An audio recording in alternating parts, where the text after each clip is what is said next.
When we think of Eurovision today, one of the first things that comes to mind is elaborate, insane, over-the-top costumes. But that wasn't always the case. If you go back to the early 1970s, the outfits of Eurovision were much more conservative, tasteful evening gowns and bespoke suits.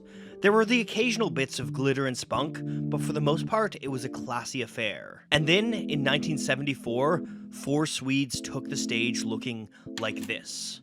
Between Agneta Faltskog's 4-inch platform heels, Bjorn Ulvaeus' silver starburst guitar, and conductor Sven Olof Waldorf's full-on Napoleon costume, ABBA's looks made a splash. But it was more than just their looks. When ABBA took the stage and debuted Waterloo at Eurovision 1974, it didn't just mark a shift in European history. It was a pivotal moment in pop music history, and marked the beginning of a musical ascension never seen before or since. ABBA's Eurovision costumes and the music of Waterloo were actually inspired by the same movement, glam rock. Throughout the early 70s, acts like David Bowie, Roxy Music, and T-Rex were shaking up the look of rock and roll. By donning elaborate glitter suits, gender-bending outfits, and wild haircuts, the first wave of glam musicians took the UK by storm. But that kind of style and personality just wasn't seen in pop music at the time, and it hadn't really crossed over to mainland Europe. For the most part, pop music was still rooted in the crooners of a bygone generation, in need of fresh new faces to shake things up. And ABBA knew they could be those faces. In order to do so, however, they first needed to get to Eurovision. So they started to submit songs to Sweden's qualifying competition, an annual festival called Melodifestivalen. ABBA's songwriters, Benny Andersson and Bjorn Ulvaeus, first tried their shot at Melodifestivalen in 1971, submitting 2 entries that were both rejected. The next year, they wrote a song for Lena Andersson, which won 3rd in the festival. And by the time 1973 came around, Benny and Bjorn had formed their own group with their wives, the name created from the initials of each member's name. And so, that year, they submitted an ABBA song to Melodifestivalen, Ring Ring.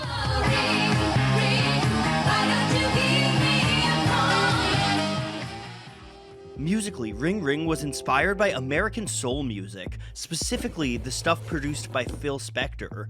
You can hear Spector's wall of sound technique in the song's huge arrangement, with pianos, horns, guitars, and vocal harmonies all stacked over each other for a massive hook. Ring Ring gave Benny and Bjorn another 3rd place finish at Melodifestivalen, and ABBA started to gain acclaim in their homeland. By the end of the year, the duo's perseverance had them knocking on the door of success. And when the calendar turned and the festival came around again, ABBA kicked that door down with Waterloo.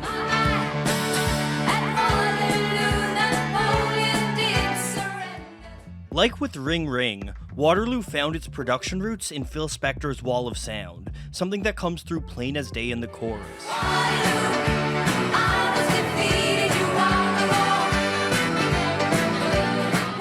The song spotlighted the perfectly complemented voices of Agneta and Frida, and it also showed off Benny and Bjorn's unmatched ability to write catchy earworms. Originally, Waterloo was called Honey Pie, and presumably the chorus would have sung those words as well. And as strong as the melodic hooks are, I think there would have been something lost without the lyrical change implemented by lyricist Stig Andersson. Waterloo is such a strange and novel conceit for a song that it's hard to forget.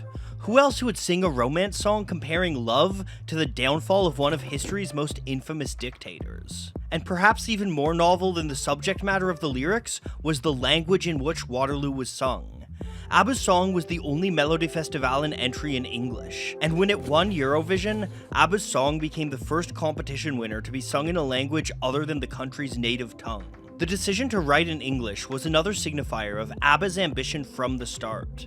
Their end goal wasn't victory at Eurovision, it was total world domination. According to an article in Salon, Ulvaeus said, "We knew that the Eurovision Song Contest was the only route for a Swedish group to make it outside of Sweden." Seeing as Eurovision was a televised event, making a splash didn't just mean music, it also meant looks. Luckily, ABBA were friends with Ove Sandström, who was a costume designer by night. The costumes provided an added benefit to the group as well. A strange tax loophole existed in the Swedish legislation at the time. The government had special tax discounts for items of clothing bought for work purposes that couldn't be worn for everyday life, meaning ABBA actually got credits for their wild outfits. And when they took to the stage at Eurovision dressed to the nines, ABBA put on a performance never seen again at the competition. Waterloo won Eurovision by 6 points and went on to take the continent by storm. It climbed charts across Europe and around the world, hitting #1 in Belgium, Denmark, Finland, Germany, Ireland, the Netherlands, Norway, South Africa, and Switzerland. More than just a successful single, Waterloo was one of the first truly international pop songs, infecting half the world with ABBA fever. ABBA used this initial success to springboard their way into the stratosphere. In the years following Waterloo, ABBA released a string of international chart toppers, including SOS, Mamma Mia, Fernando, Dancing Queen, Money Money Money, and half a dozen other songs that you've no doubt danced to at wedding receptions.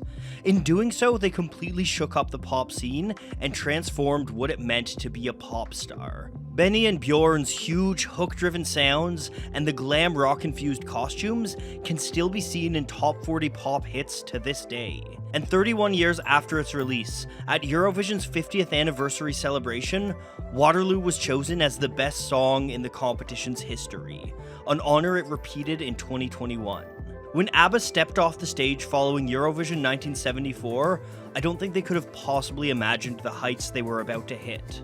Nevertheless, they celebrated in style, spending an evening partying in the Grand Brighton Hotel's Napoleon Suite, well on their way to becoming emperors of pop music.